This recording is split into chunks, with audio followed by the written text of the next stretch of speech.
kitchen, ill-cleaned my boots, and bungled over the studs in my shirts. This morning a letter came with the crest and the Northallerton postmark. Really, Smith, considering that you have now breathed the same air as myself for 8 long years, I did not expect to be called on for an explanation. Besides, you have destroyed a masterpiece." "Sir," began Smith. "Oh, I understand. There is nothing broken but your reputation. Don't you see that the mere placing of the paper at a distance, so that you might have a chance to speak before I opened it, was a subtle stroke worth of Lecoq? Yet you demand feeble words. What a pity! Know, Smith, that true genius is dumb. Speech may be silvern, but silence is surely golden." The barrister solemnly unfolded the paper, and Smith faded from the room. On a page usually devoted to important announcements, the following paragraphs stood forth in the boldness of leaded type: "Mysterious occurrence in the West End. An affair of some magnitude, perhaps a remarkable crime, has taken place in an Albert Gate mansion.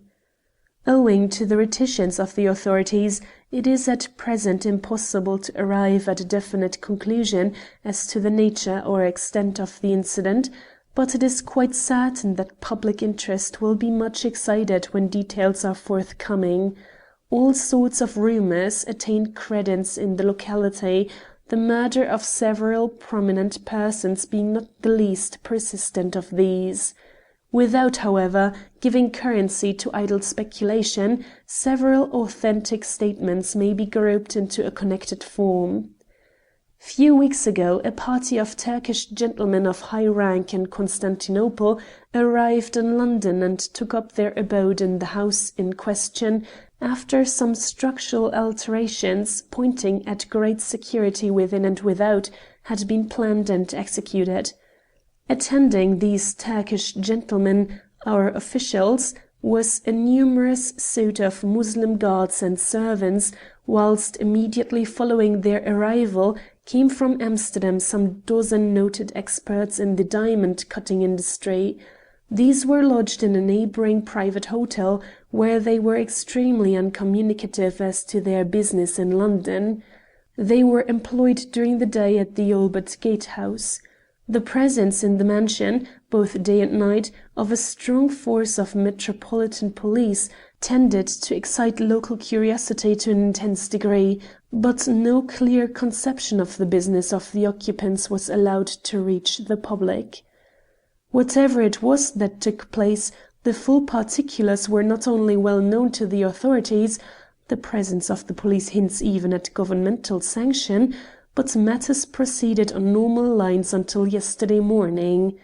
Then it became clear that a remarkable development must have occurred during the preceding night, as the whole of the Dutch workmen and the Turkish attendants were taken off in cabs by the police, not to Morton Street Police Station, but to Scotland Yard, this in itself being a most unusual course to adopt.